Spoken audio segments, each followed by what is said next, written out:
in media, you see that you've got talent getting paid millions of dollars. And then you've got worker bees that are getting paid an eighth of that. It's a very competitive industry.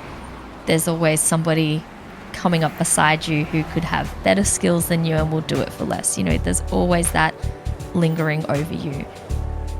It's panic stations. It's now I can laugh about it. It's quite funny. People just literally bolt.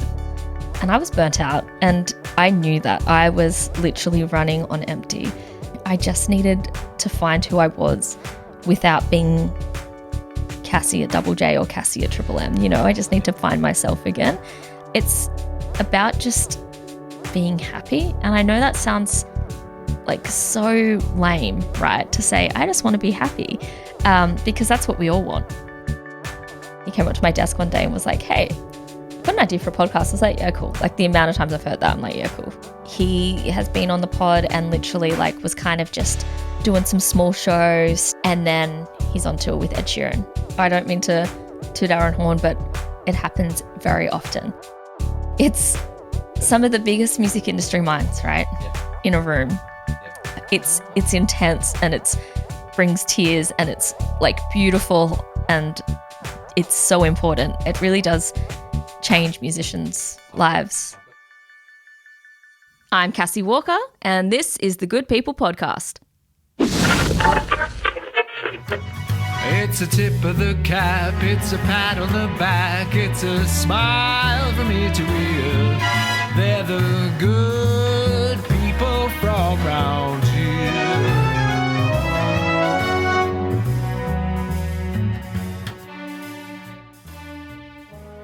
Welcome to another episode of the Good People Podcast. My name is Andy. I'm your host, and it's all brought to you by In Other Good News, recorded here in the In Other Good News studios. And it's a podcast where I get to talk to some good people, as the song suggests. Some of these people are doing some pretty amazing things, and my guest today is one of those people. She's a writer. She's a producer. She spent an eternity, for a young lady, she's spent an eternity in the music industry, and we're going to talk to her today about something she's doing, which is a lot of fun, and I'd love to welcome to the show Cassie Walker. Woo, hi, Welcome, Cassie. I'm adding my own sound effects to the welcome. Thank you. The intro song, I just have to say, reminds me of the start of the Osbournes. I don't know if you remember the TV show. I remember the TV show. Yeah, and they had Crazy Train, but in like a kind of lounge style. Okay. And I'm in that mindset right now. Oh, so that's great. Well, that's I'll have to go and watch it again now. Yeah, you'll be the only person watching that TV show, I think, in 2023. Well, yeah. Plus all the listeners. Yes, of course. That we have yes. of this very famous podcast. So, Cassie, welcome to the podcast. You have had quite a long career when it comes to media, I guess. You've been around that a long time. Some of that time you've spent at Triple M. Yep. And some people say that you are responsible for ad-free 50s and non-stop blocks of rock. No, I am not. So some people are wrong. And I think it's actually pronounced Triple M, not Triple M. So sorry. Yeah. My pronunciation. Now, you've got something that you're doing which is really cool. But I might say first off the top that it's no coincidence that you and I are both sporting Australian music band T-shirts. Yeah. Would you like to tell me why you're wearing yours? Actually, Yes. who is your T-shirt? My T-shirt, it's hard to see because it's very scribbly design. Yes. The band is Coffin, Coffin, all caps. It does stand for something like Children of Finland, something. But I can't remember that. But they are a super, super cool hard rock band from Sydney. So if you're a fan of like kind of like that Motorhead, kind of that 80s guitar, like power guitar, Yep. But with really kind of gravelly Australiana sound vocals. Okay. Very cool. I saw them last weekend at the Brunswick Ballroom, and it was an awesome gig. And they just played the weekend that passed, and I really want to see them again. Like, that's how good this show was. So you're saying you saw the band and bought the T-shirt? Well, I actually bought this last year. Right. After I first saw them, and I was like, oh, I love this band. And And so I got into the moment and I just bought the shirt and I just adore them. And so, yeah, they've got a new album out. It's called Australia Stops. It's possibly my favourite album of the year. Right. So if you're into that kind of, sludgy, hard rock, check them out. The reason why we have to pay attention to your album of the year recommendations, we will get to. Yes. Because you have something else that you do that is interesting. We are wearing Oz Music T-shirts because by the time you hear this podcast, November the 30th, I believe. That is, yeah. Oz Music T-shirt Day, yeah, which is a great day to wear your favourite Oz Music band T-shirt. And so I'm wearing, for those that are just listening, I'm wearing Grin Spoon, something that we were just chatting before pressing record today about how much I loved them back in the day and still do. So we're wearing our Oz Music T-shirts. This is an important thing for you because this very much is in your realm of what you do with your time these days. Yeah. I want to talk about your business, which is called Upcycle Merch, and what it does, and it heavily involves T-shirts and bands. So do you want to tell us and the listeners, like what is Upcycle Merch? What are you doing with it? And why do you do it in the first place? Yeah. Upcycled Merch, I had the idea about 12 months ago. I started it in February this year, sorry. Yep. I was working on it in the background silently because I was under contract for a big media company. I wasn't allowed to do any other work. Yep. So technically wasn't working before.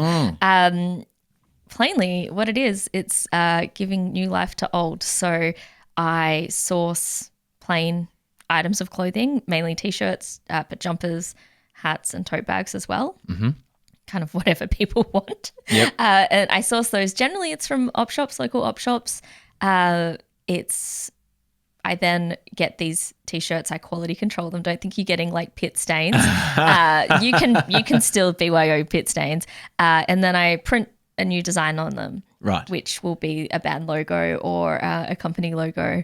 And therefore, the T-shirt that you are wearing is unique. It's one of a kind. It is worn, so it does feel a bit more comfortable.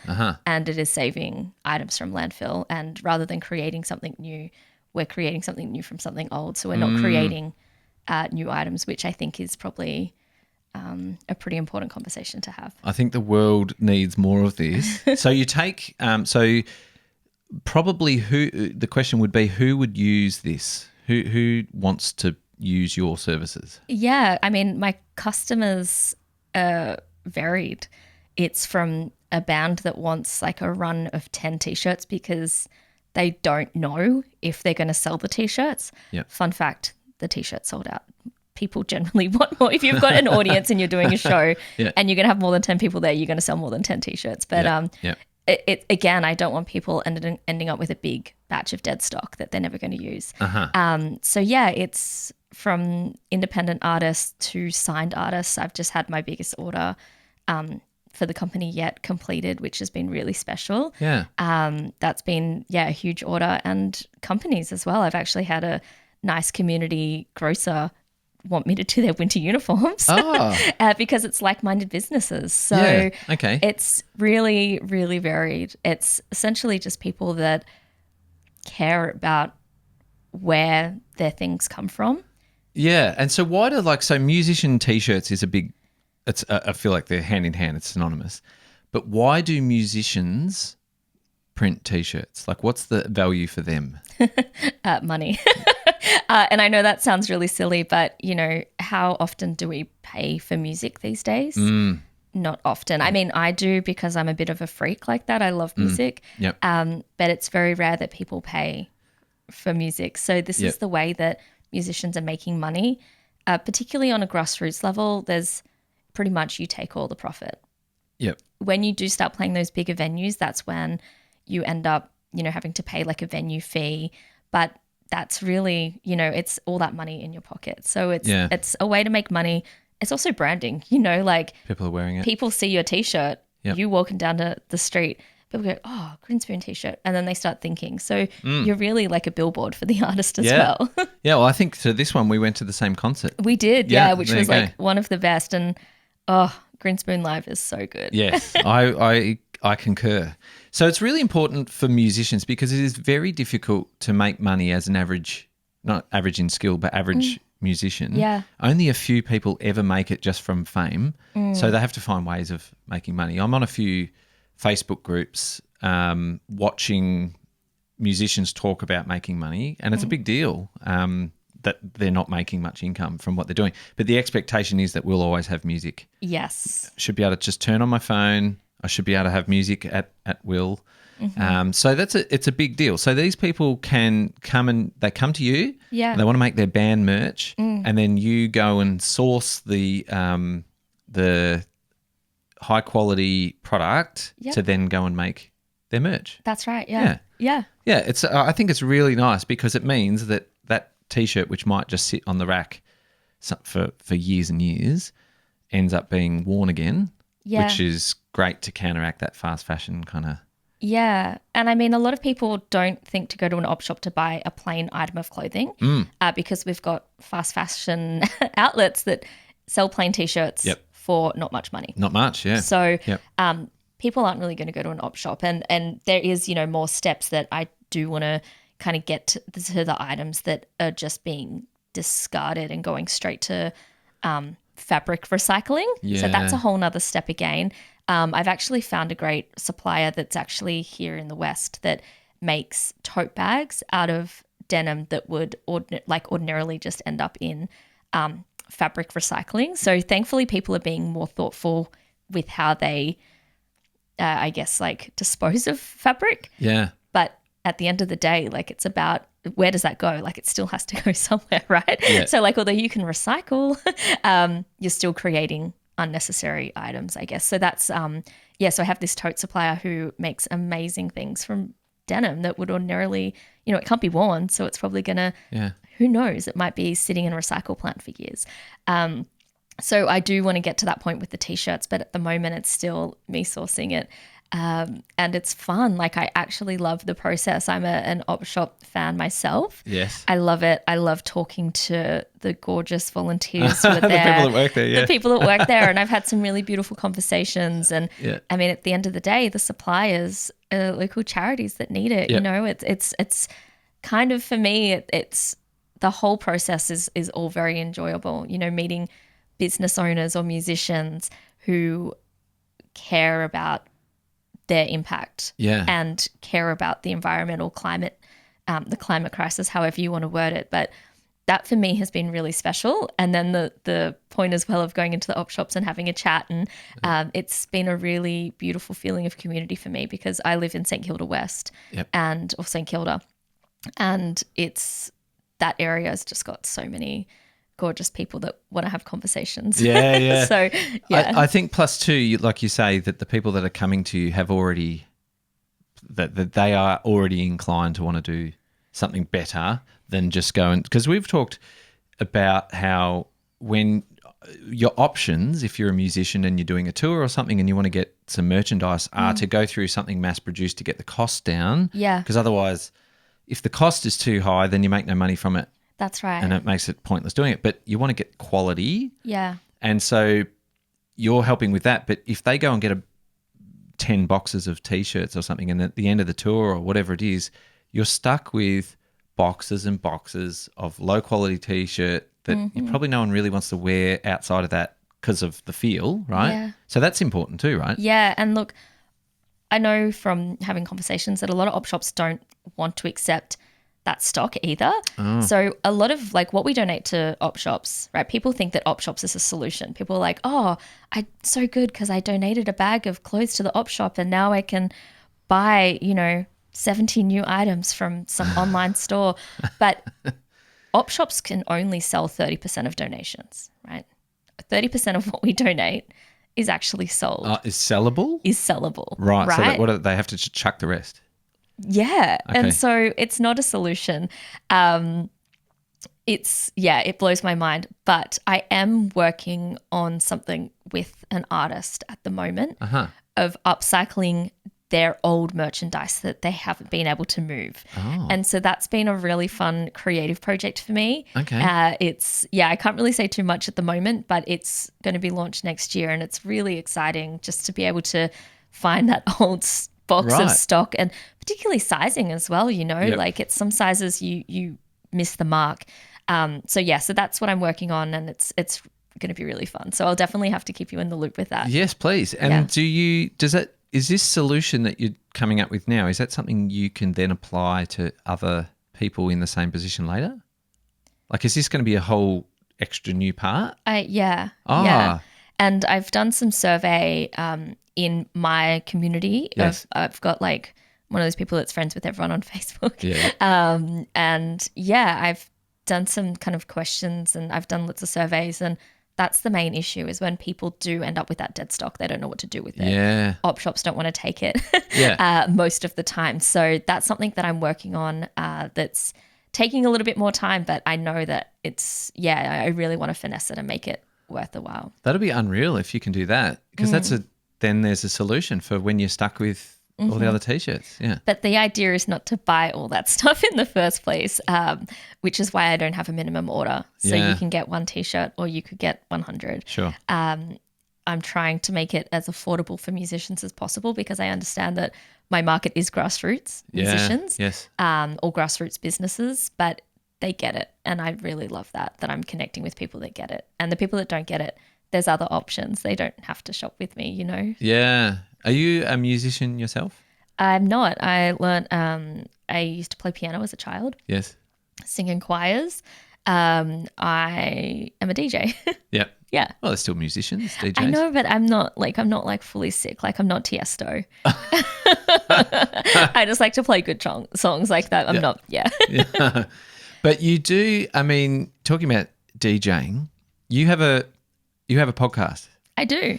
It's called Dug by Us. Uh-huh. And it's very much related to what we're talking about now. So we're talking about music and T-shirts and merch and whatever, but it's very much in the field. Do you want to explain what your podcast is? Yeah. It's two mates introducing new music to one another. So there's no rules as such. We say that it's got no rules, but the song has to be new. So my co-host is now one of my good friends, Chris Holland. He and I worked together. We met 5 years ago, started doing the podcast 4 years ago. Mm-hmm. He came up to my desk one day and was like, hey, I've got an idea for a podcast. I was like, yeah, cool. Like the amount of times I've heard that, I'm like, yeah, cool, great. Yeah. Give it to me. Roll my eyes. He's like, I bring in a song, you bring it, I sell it to you. You bring in a song, you sell it to me. Yep. We go away, we listen to it over a week. We come back a week later, review each other's song selections, and then bring in a new song. Ta-da! So essentially, it's like 4 new songs that you get to hear about every episode. So every episode you're doing a review of last week's song Yeah. after you've belted yourself with it. Yeah. Has it stuck? Yeah. It's fun. It's Yeah. easy. The episodes are like kind of 10 to 15 minutes long. Yep. If you listen to it with the songs, it's about 25 minutes of your life. Okay. There you go. And it's all new music. Yeah. So that means, you have to be pretty busy to keep finding new music all the time. Yes and no. Like it's a passion for both of us. Yeah. It's what we, like if we didn't have it's not a chore. Like we're not doing it like, oh, I've got to find this new song. Yeah. We both, music lovers. He works in music side of radio, so it's part of his job. But the reason that we created the pod was really because there's so many artists that we love that we couldn't champion at the radio station we're working at. So we needed this outlet. We're both judges for the Australian Music Prize as well. Oh, right. So through that, we listen to like every album that's released in Australia or by an Australian musician Right. in a year. So we're at the pointy end of the judging at the moment because the awards are happening in like 3 weeks' time in Sydney.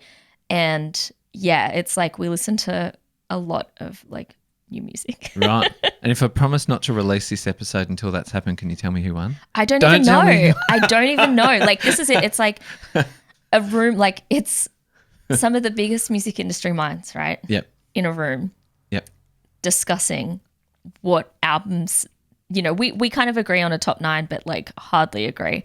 And then we have to then like go in and like debate why these albums. Why it should win. Yeah. It's intense and it's brings tears and it's like beautiful and it's so important. It really does change musicians' I've lives. I've got an idea for a podcast. Okay. I'm more receptive now. Now I'm like, oh, cool, because I'm not, That'd be a good documentary. I've got an idea for a podcast. No, as in to document, do a documentary of that process, like people, the room in there and fighting over why. And That's a great idea. Yeah. There was cameras there last judging. Oh, okay. So So- someone's already thought of it. Watch this space. Okay. Can't guarantee my ideas are new. But it's the good. They might It's be good. good. Yeah, and that's all I... so your podcast has been running for 4 years. Yeah, So yeah. you've been uncovering music for 4 years. Well, like on record, yeah, but I've been doing it my whole life. But Yeah. on record, 4 years. And is there anything that's ever popped up from what you've found? You guys have dug it up and said, I reckon this is great. Mm-hmm. Has anything that you've ever uncovered ended up being smash hits? All the time. Like, I don't mean to toot our own horn, but it happens very often. Yeah, right. Bajera, who is a gorgeous, like, soul-based musician from Queensland, I believe. He has been on the pod and literally, like, was kind of just doing some small shows, starting to do the thing, and then he's on tour with Ed Sheeran. Right. Like, things like that. Ashwara, who is this incredible artist based in Melbourne, Chris brought her onto the podcast, or brought her song Psycho Hole, and it was like, I was like, maybe, like, there wasn't even enough like Spotify streams. It was it has like 1,000 under kind of thing. Like, there wasn't even enough to count. Yeah, yep. And then, like, from there it smashed like 1 million. And it's not because people are listening to our show. Like, it's quite a humble show, but it's, I think that goes, just really gives you kind of an idea of our taste and like how our ears work, like we just kind of have this knack. So we do joke that record label execs are like listening to it. So listening to your show to get the inside scoop. Yeah. Because they could be unsigned as well, right? A lot of them are, yeah. Like, there's no rules, so it doesn't matter if it's, Chris brought in a Rolling Stones song the other week, something from the news. Oh, the new one. The new Stones record. Yeah. Oh, no, I was thinking Beatles then, sorry. But there is new Rolling Stones as well. Yeah, so like we talked about that. We've really moved on. And then, but then like then we bring in like the week after like an artist that's just dropped an album to, I don't know, 20 listens. So there's no rules. Yeah, that's great. I love it. So some of these people end up being big and you guys have got the inside scoop. So if you like new music, you've got to get into Dug by Us. Yeah, which is where can they find it? Where's Dug by Us? Everywhere. Like wherever you listen to podcasts, we've now been putting it on YouTube. Yep. So the thing is, right, is that we both come from industry. Yeah. Like we have worked in this world for a long time. Yep. I've been producing, big podcasts and whatnot. But this was like, I do not want it to be work. So everything has been very slow. Yep. I guess as well, when I've been overworked, we just haven't had the time because, it's life. But lately I've been putting the videos up on YouTube and I'm like, oh yeah, this works. I know it works. I do it for other pods, it's just when it's your own product, it's a little bit trickier. But yeah, we've got everywhere on whatever podcast platforms you like to listen to. We also have a songs only playlist on Spotify, which is like the most random playlist you'll ever listen to. It's all the stuff you've reviewed. Yeah. So there's like Christmas songs in there. It's like genre, like city, like any genre you want, you'll find it in this playlist. So it's like something that you could not put on play and just listen to, but you can definitely go through there and like play, you can skip. So if you hear something, you're like, no, skip it. Are you saying there's more than 3 Christmas songs? Yeah. Oh my gosh. We have, I think in that pod, we've got 2 Christmas songs. Yeah. Right. Actually, was it Kingswood maybe released a whole album of Christmas songs? I think it was. Oh my gosh. I think it was. I bought a CD a couple of years ago. I bought a CD. Whoa, yeah, cool. I know. And I think by the time I bought it, it turned up too late and it was after Christmas because I got on it. But I had it for the next year. That happened. And I played it. I got a Christmas Angel for my tree. A friend bought it for me as a gift. Christmas Angel, that's Dolly Parton Christmas Angel. And it arrived January this year. So she just gave it to me for this Christmas. So I was like, yeah, we get that. Now you talk about you've got your own podcast, but you've been behind other podcasts. In fact, I would suggest you're you've been in podcasts before podcasts were known that they were podcasts. Yeah. Would you say that? Sort of. Like, I guess particularly shortcasts as well. Like, they are a thing now. And What's a shortcast? yeah, it's just a short podcast. Right. Yeah. Okay. So it's something that's like about 10 minutes. So I used to host a shortcast for Music Feeds, which is a music website. And I did that in addition to like Triple M Rock News. They're literally like 5-minute little bits of information, which are now, I guess that style of podcasting is quite popular, particularly with news outlets. I have always been a big audio fan. And it probably comes from me being, I guess, like a self-taught music journalist, but not being very good at grammar. And so I just find that it's easier to get that message across if you're just talking, right? Right. Without having to wonder where the comma should go. Yeah, like there, which one is it? No, I know that. But yeah, it's, like I've been working in, I guess, the YouTube space and the audio space for a long time. Yeah. And so you were actually doing stuff with, back at Triple M. Yeah. You were doing some early podcasting there. Yeah. And I remember there was a bit of a sentiment some years ago that podcasting was sort of a thing, but that didn't quite know what to do with it. Yeah. Well, it was scary, right? It's like kind of the enemy of radio because it is people talking and it's a similar sort of idea. But if people are listening to somebody talk on a podcast, why would they want to listen to the radio, right? So it was definitely seen as a scary thing. Anyone who was working in radio in that kind of mid-2000s era would understand. I got into Triple M in a digital content role. I begged them for a job, essentially. I kind of like contacted them, was like, this is me, this is what I do, give me a job. A year later, I finally got 2 days there and then I just kind of wormed my way in and, was there full time and some. And I was there as a music journalist writing music articles, right? So Tone Deaf would write about AC/DC, blah, blah, blah. And then I would then write an article based on that article and, kind of reference Tone Deaf. Okay.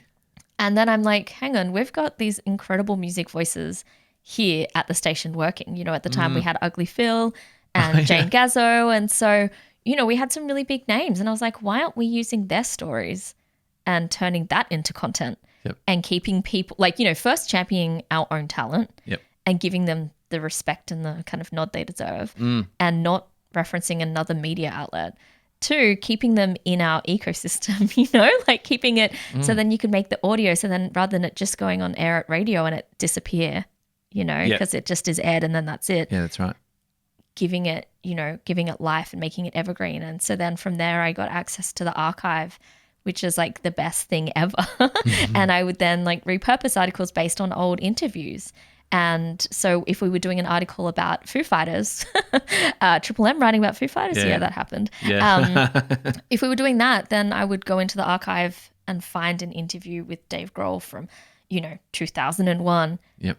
Upload that to an audio platform that they now, we now know is like the podcast kind of channel, and reference that. And then it's giving these old things like dusty old interviews that were in the archive new life, and then therefore giving them listens. And then it's an opportunity to put some ads on there and make some money. Yeah, that's right. So for me, it was like really simple. I was like, I just don't get why we're not doing this. Why we're not doing it already. And as soon as I dove into that archive, it just like opened up this huge opportunity. I've since left Triple M and I still see them using that method and that template. So it's format. it's really nice to see. Oh, it's a nod to Cassie Walker. Yeah. It's also upcycling. Yes. Yeah. I guess I've always been a recycler. Upcycling old interviews and reusing it, which is good because, people are interested in that. And if they want to go and have a listen and hear a bit of old school, because you see that on YouTube all the time, the old videos of interviews with someone or before they, it might be before that groundbreaking album or before the, before they went superstar territory. Yeah. Really interesting stuff. So you spent a lot of time there. Like you do other stuff. You work on the project. I currently work on the project. Yeah. Yes. They have a Sunday one, which I didn't realise. They have a Sunday version. You work on that. Yeah. Yeah. What's your role there? What do you do there? I'm a production coordinator. Okay. So it's quite a entry level job, Yeah. I say, and it's great. Yep. It's easy. I know what I'm doing.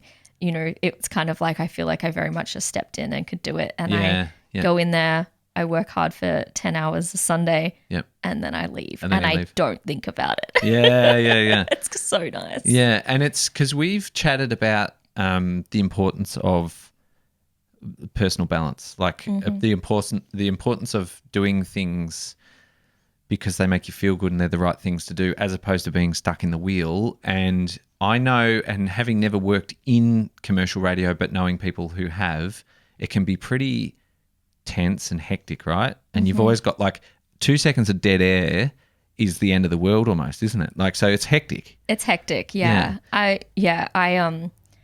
like listening to the radio now, I still, and it's any station, if I hear dead air or an ad, it's just this panic. Yeah. It's really funny. Yeah. Even though I wasn't only in, at Double J was I responsible for dead air, right?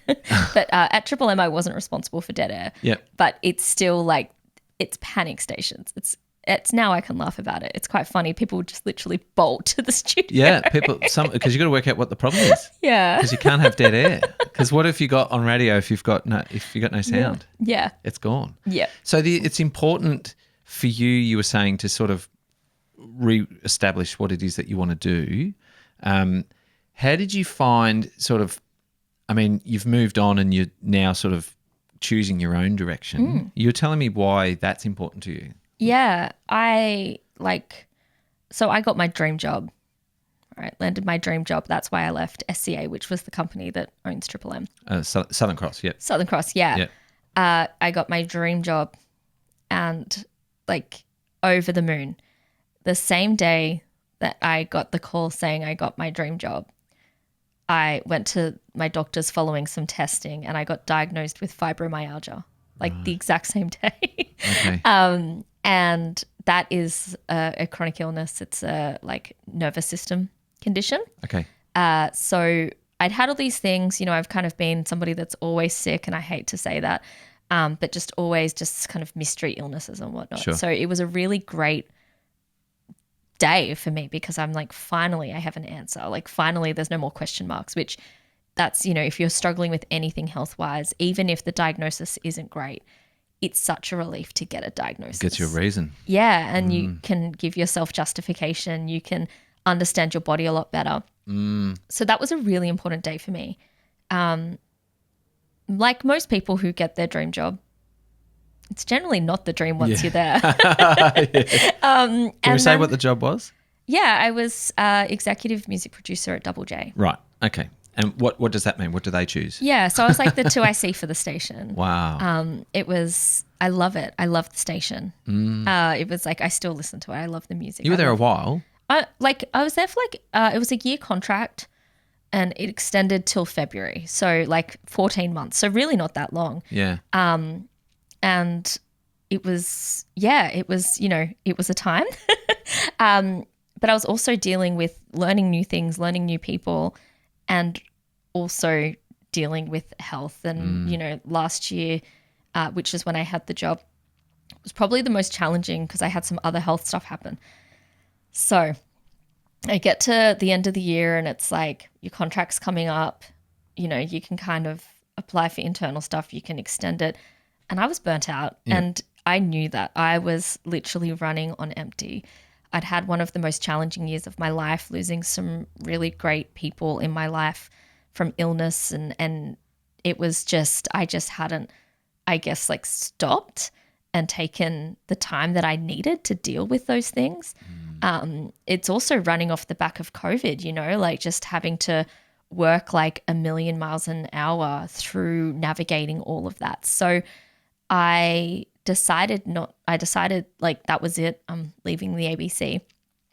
And on reflection, I was just kind of looking at what was it that I loved the most? What was it that I gained from this job? And I really loved training and supporting and nurturing the new staff or people that were maybe missing some tools in their tool belt And if they got those tools, it could open up doors for new opportunities, because there's a lot of people in that building, particularly in the radio side of things, that work casually or on not stable contracts, which adds to the anxiety and is a very stressful time for those people. But if they had these extra skills, they could then maybe be more employable or go for those permanent contracts, yada, yada, yada. So I finished there, and I just didn't want responsibility. I just needed to find who I was without being Cassie at Double J or Cassie at Triple M. I just need to find myself again.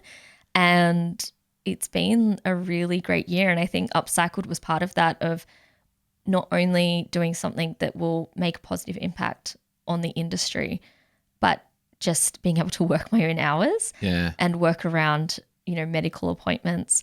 And I'm, working on tailoring a life that isn't about the grind, isn't about the climb. It's just about existing comfortably and happy. Yeah. Happily. That's the word. Yeah. It is important, because at some point, like for some people, they want to keep climbing the ladder, but for a lot of people, they'd be happy just to be happy. Yeah. And I found that like the ladder climbing, like I was on a good rung of the ladder, but I wasn't happy. And that for me it's great awareness, because I know me 6 years ago wouldn't have had that awareness. I wouldn't have recognized that that's what wasn't making me happy. I would have been looking at all the other bits and pieces in my life and whatnot. But it's a good lesson. I feel you. I know what you mean.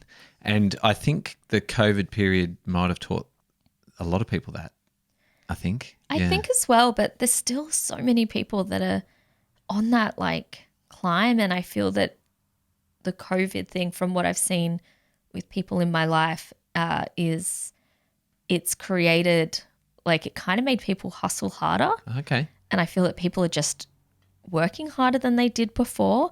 And maybe they did restructures and they got rid of team members, but then like combined roles. So then it's like, oh, you're also doing XXXX. And then, by the way, then like lockdown finishes, the company's flourishing again, but you're still doing all those tasks, So I still have seen that side of things as well. Yeah, okay. That's an interesting point of view, actually, because I do feel like just in general mental health, I don't think is unreal in the world. So especially the communities that I exist in and the people that I talk to, perhaps that's part of it. Perhaps that's the side that I'm not seeing. You talk about offline, you were talking about sometimes the environments. We were talking about the hustle of radio. Sometimes there was I feel like in the past there was a bit of a reputation that it wasn't necessarily a healthy environment as well. Yeah. Yeah. Absolutely. Is it like, is there anything to expand on in there? Because I've heard people in the past say that sometimes important people in radio can be pretty aggressive. Yeah. I mean, you are dealing with talent. Talent is... So talent being the guests or the DJs? Yeah, both, right? So a lot of the time, particularly in commercial radio, the talent are celebrities from whatever reason, whether it be from sport or from comedy. They've got a pre-existing career. It's a very competitive industry. So you'll be there working and doing a good job, but then there's always somebody coming up beside you who could have better skills than you and will do it for less. There's always that lingering over you. There's this really big power imbalance between particularly pay grades as well. And I'm really big about talking about pay. Really big. Like I think that if everyone knows what everyone's getting paid, it will just eliminate so many, unfair kind of situations. So I'm very open about that. Yeah. I will share my pay slip with my colleagues who should be getting paid the same, that kind of thing. Yeah. But in media, you see that you've got talent getting paid millions of dollars. And then you've got worker bees that are getting paid an eighth of that. Not even, that may have to do another job to pay the bills. So there is just a lot of different dynamics. And I think the competitiveness of the industry, and I mean, I've always been in competitive industries. I don't know what's wrong with me. Like there's no clear like pathway into a lot of these jobs. A lot of it is like you've got to kind of make it yourself or find this alternate route to get in. And once you're in, you got to do everything right because you don't want to get out. It's that sort of thing. Yep. It's an interesting dynamic. I really love not being in it anymore. Like there's a lot of change happening in radio at the moment. And unfortunately, some of my friends are, being kind of dragged into that. And it's such a stressful time of year because this is when they're redoing contracts for the next year and agreements and things. So a lot of redundancies are made around this time of year, which is terrible because it's just before Christmas. That time of year, yeah. Awful. And it's so relaxing not being scared. Not being scared. Yeah. No one can take away my upcycled T-shirt business. Exactly. That makes nothing at the moment. But no, like it's plodding along. But I think just having control of life, and nobody knows what's going to happen, I am not in control of what's happening with my life, right? But I'm choosing not to be in those kind of environments anymore. You said you found yourself in quite a few male-dominated industries. It's almost like you're drawn towards the male-dominated industries. Yeah, and I went to an all-girl Catholic high school, so maybe that has something to do with it. I was like, get me away from these women. But yeah, like from my first media job was writing for a BMX magazine. Yeah, right. It's all guys. BMX magazine? Yeah. My brother was a pro BMX racer. And were you writing about BMX? No, I was writing about music. Right. Yeah. I had a music column in a BMX mag. And what, your brother was a pro BMX rider? Yeah. Okay. Yeah. All right. Yeah, he was sponsored from a little age. My mum raced. My dad ran BMX Australia. We were very much part of it all. Right. Yeah. And did all your bikes have tufts? What are tufts? Weren't they the wheels, the plastic wheels from the 80s that had the 5-spoke? This is the 90s. And this was like not BMX Bandit. Like this is like Redline, GT. Okay. Sleek bikes. Oh, yeah, okay. No punk. Mongoose. Mongoose, that was it, yeah. And the cables that could stay in one spot when you spun your handlebars. That's it. Yeah, that's it. You know about BMX. Yeah, I know a bit about everything. Yeah. Yeah, so that's that one. So you started writing music for a BMX magazine? Yeah, so I just did music reviews. Yeah, it was really cool. Were they strict on what you could put in? No, they didn't care. So then when I start working for like actual media outlets and they're like, oh, this is what you have to write about. I was like, I just write about what I want to write about. What do you mean? What do you mean? Like you have to give an album 5 stars because they've paid for ads. I was like, I don't understand this. Like I don't like it. You told me your world was shattered when you found out that people paid for magazine covers. Oh my goodness. So describe that for us. Yeah, I studied music business at Newcastle TAFE. Shout out Ties Hill. And I was taught publicity by Jonesy, who was this infamous publicist who worked with like the coolest bands. And we're in her class and she's this badass woman. She's like she's just awesome and super intimidating in this class. And then she's like, right, so we're going to talk about getting a cover story. And I was like, oh, cool. Like it's the best band that gets the covers. And that's why, all these magical writers sit in a room and they go, which band do we love most this month? Nah, they just paid the most money. And I was like, what do you mean? And it just broke my heart. Yeah, it's a reality. So that means that the bands who've got the better record contract, I guess, the bigger that they'll pay off later, they are the ones who end up with the marketing dollars to get them onto the cover of Rolling Stone or something. Yeah. It's a bit upsetting. It's so sad. It's so sad. It's also sad for the band because they got to pay it all back. Yeah. Oh, that's a fun one. I've had some industry dinners and I'm like, thank you very much. Yeah, it's a weird world. Yeah. It's such a weird world. I heard tangentially, off topic for this podcast, but Andrew Stockdale from Wolf Mother was talking about having to go on tour to pay for his management so that he didn't go broke while his first album was going gangbusters. Yes. So he was paying off his debts and had to go on tour to live so that everyone else could keep getting paid from the music that he made. Yeah. But he's a lucky one, right? Because he still is just Andrew Stockdale. Like he can do it. He's got a really dedicated fan base or Wolf Mother do. He, has played with Led Zeppelin, I think. Like he's got a good career, right? We know who he is. Just think about the bands that have also had to do that faded away. Yeah. So they just worked for someone else. Yeah. They were chickens in the coop. Yeah. producing music eggs. Exactly. And we enjoyed them. And now we don't even pay for the music eggs. No. Oh, reality. Oh, no. And this is now going to be renamed the Sad Truths of the Music Industry podcast. I know. It's so sad. So you've got a few things on the go. What's Peachy Entertainment? What is that? Yeah. It's like I lost access to my Instagram. And I know that shouldn't stop anything, but it just has really kind of like hindered my peachiness. And I don't want to be wearing too many hats, even though I always wear a bazillion hats.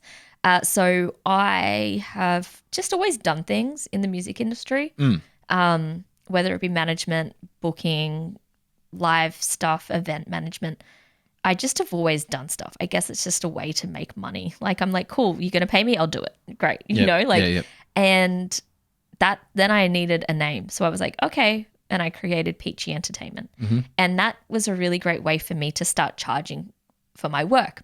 Right. So rather than me just doing stuff for people, me, Cassie Walker, if I'm like, oh, cool, I've got this business and this is what we charge, then that really changed my mindset with the industry. Yep. And instead of just helping out mates that I probably met at a show because they wanted something from me, I could then charge them for my services. When I was at the ABC, I wasn't allowed to do anything with Peachy, so I had to put that on hold for a year. But Peachy actually thrived in COVID. So I hate to talk about COVID because it's quite triggering for some people. So I understand if like you need to dip out, but trust me, it's a positive story. I got cut back to 2 days a week work, and I couldn't, my partner at the time, now husband, was made redundant. So I just started hustling. And I was like, cool, who wants a consultation? Who wants to talk to me about, who needs an hour of power, and I can look at your problems and help solve them, kind of thing. So it's a little bit of everything. I did event management recently. Like I event managed a funeral under Peachy, which was pretty intense. It was a musician's funeral, so it was like still part of the realm. It was my first funeral, but I loved it in that way of like the job, not the fact that somebody had passed. Funerals, No, but like it's just this kind of thing. It's a way of me being a music industry worker without feeling like it's me and feeling like I can't charge essentially. But then through COVID, so I'd met Jess, who had been on this show. Is this Jess McDonald? Yes, from High Teas. Who gets a mention somehow in every episode. Go on. Yes. She gets a mention probably every episode because she mentions everybody in every conversation. So she deserves it. But essentially, I'm really good friends with her somewhat cousin. We got connected, meaning she sent me a couple of free T-shirts and I posted them on Instagram. Cool, right? Great. Then through COVID, I was like, okay, Peachy, it was humming. I was making some money from it. And I was just trying to find ways to make money because I wasn't getting any of those, payout, whatever. Anyway, I was like lost. Trying to work out how to do it. And I talked to Jess. I was like, hey, I want to do a Peachy tee. Could you, would you be keen to do my design, blah, blah, blah. And we made this T-shirt and we did it in a crop, and it's peaches where your nipples essentially go, right? I think I saw that one. I saw like a white T-shirt. White T-shirt, with 2 peaches. Yep. And it went insane. Like it was, I thought we'd sell 100. We'd split the money. That's that. It sold beyond both of our imaginations. Right. And so although Peachy Entertainment has nothing to do with peach boobs, it kind of, my T-shirt that I thought I would sell to my small community was selling to strangers and people that I don't know, and it was amazing. And we kind of, we put a stop to it at a time because we were like, we want this to be special. We don't want it to be too selly, if that makes sense. It doesn't make sense, Cassie. Why would you stop making more money?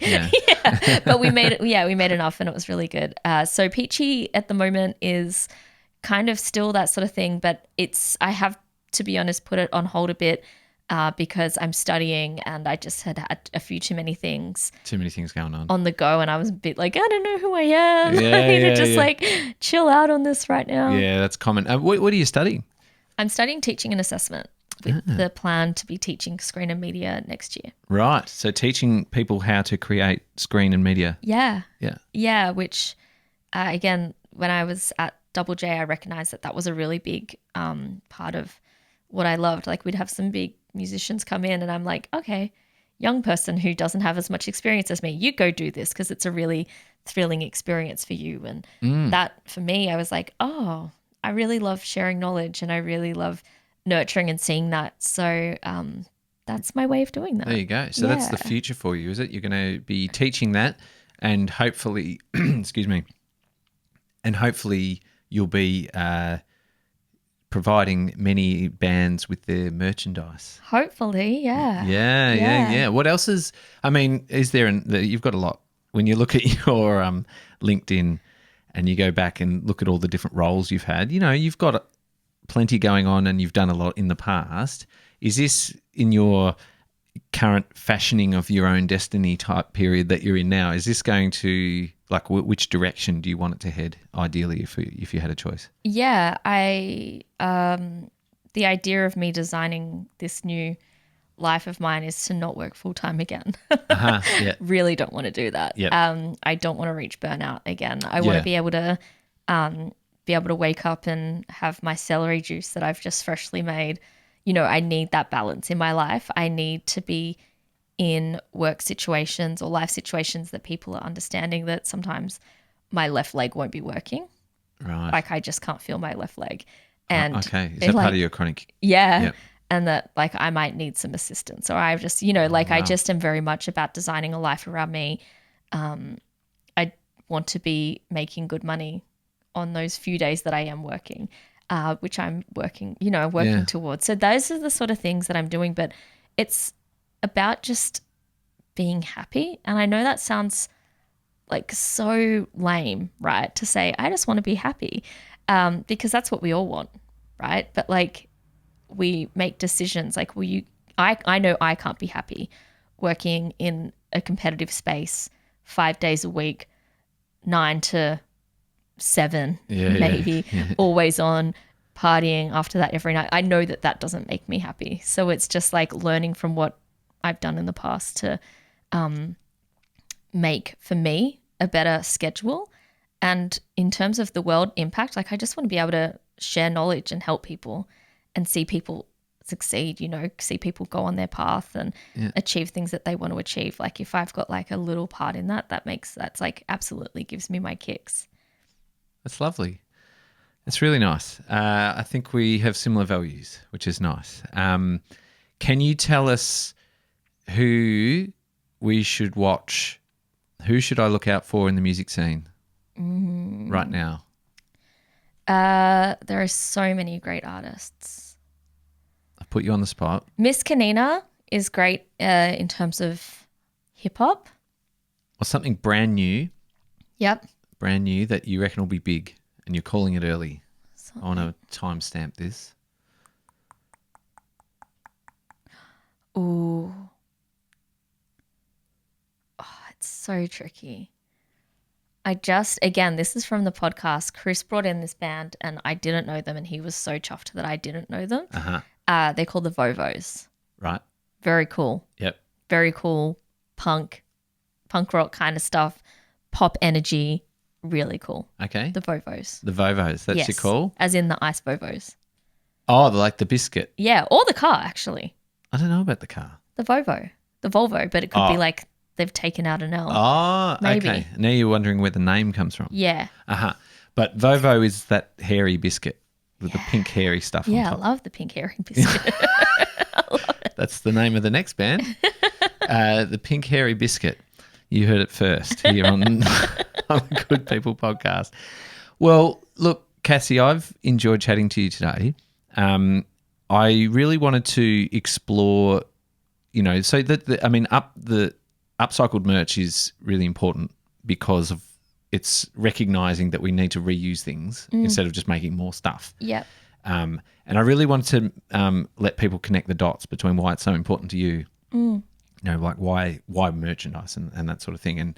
And hopefully we've given them a bit of an insight into, you know, where you've come from and why you do what you do. So where's the best place for people to find you if they're a musician or a small business or someone who wants to use your services to create some merch? Where would they go? Yeah, I've got a website. It's all very DIY. I've done it all myself. Yeah. So just search upcycled merch. We'll put the link in. Put the link. Yeah, I'm also on Instagram. So on Insta, it's at it's upcycled merch.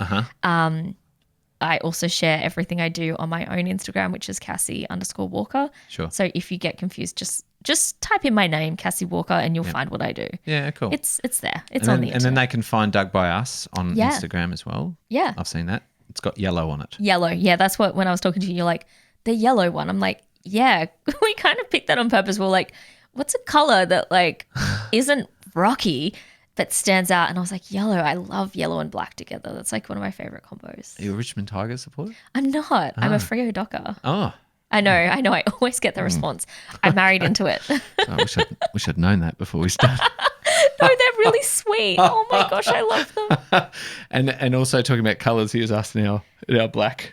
Yeah, no, but it's Oz Music T-shirt month, so that's right. what I'm doing. And just as a visual for those that are listening, we've got I'm in black jeans. We've both got black T-shirts. I've even put on, if you saw, I've put on some old Vans. I saw that. Yeah. I'm a fan of the Vans. Yeah. And I pulled them out from under my bed, especially. Oh, thank you. Yeah, I did notice them, and they're green. I like that. Thank you. Yeah. I also liked them when I bought them. That's why. Like 50 years ago. No, I'm sorry. You're not that old, but no, they're like, correct. Look lived. They are well worn in. Well, hey, happy Oz Music Month. Yes. November the 30th, wear your Oz Music T-shirt day T-shirt. Yes. Maybe you might end up wearing one that you made. Oh my gosh, you might. Or our friend Jess has designed, because she has been an official partner for Oz Music T-shirt Day this month. So I do want to shout out to Jess at High Teas. Yes. And Oz Music T-shirt month or T-shirt Day. I keep on calling it month because that's how I celebrate. That's what you do. It's what I do. I wear an Oz Music T-shirt every month and every day of the month because it's fun. But it's about creating awareness of Support Act and donations, so raising money for them as well. Yep. Support Act is a music industry charity that has been around for like maybe 20 years, but really helped people, particularly through, COVID, through the whole pandemic when musicians weren't making money, but now they're still doing incredible work. If you are a musician and you just want to learn something as well, they do lots of work in the mental health space. Oh, cool. So they run like mental health workshops. They do mental health first aid training. Oh, yeah. Incredible work. And so if you can, check out their site, donate to them, buy a T-shirt from their website or just from your favorite local band and talk to people about why you love that band. That's like what it's about. That's what it's about. Yeah. Oh, there we go. Like I say, Jess McDonald seems to have a finger in every pie. She's in every episode, but she has actually designed a special T-shirt this year, and she's an official merch partner of Support Act and the Music Day T-shirts. Cassie Walker, thanks so much. Thank you for coming having me on the podcast. I put all of the links to you in the show notes, and like always, thanks so much for sharing your story. We hope to help support you in the future if we can. Thank you. So give us an update when this big thing that you're doing with the big project, you'll have to let us know what's going on with that. I will. This has been the Good People podcast, brought to you by In Other Good News. My name is Andy, and if you're listening to this and you like what you hear, please make sure you tell a friend. Tell your friend about the podcast. Tell your friend about Cassie and all the good work that she's doing. And we will catch you on the next podcast.